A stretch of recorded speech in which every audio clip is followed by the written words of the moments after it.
28th shloka. This is Phalashruti. Shiva Panchakshara Mudram Chatushpadollasa Padyamani Ghatitam. We will join. Chatushpadollasa Padyamani Ghatitam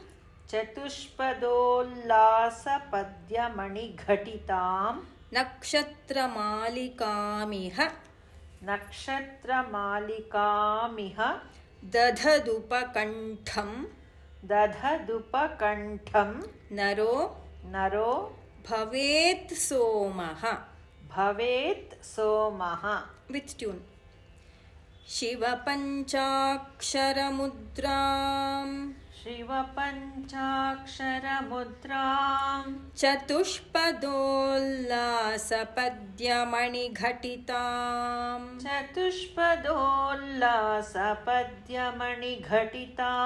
Nakshatra Malikamiha Dadhadupakantham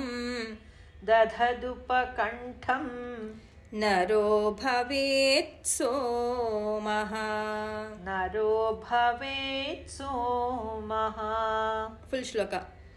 Shiva Panchakshara Mudram Chatushpadollasa Padyamani Ghatitam Nakshatra Malikamiha Dadhadupakantham Naro Bhavet Somaha.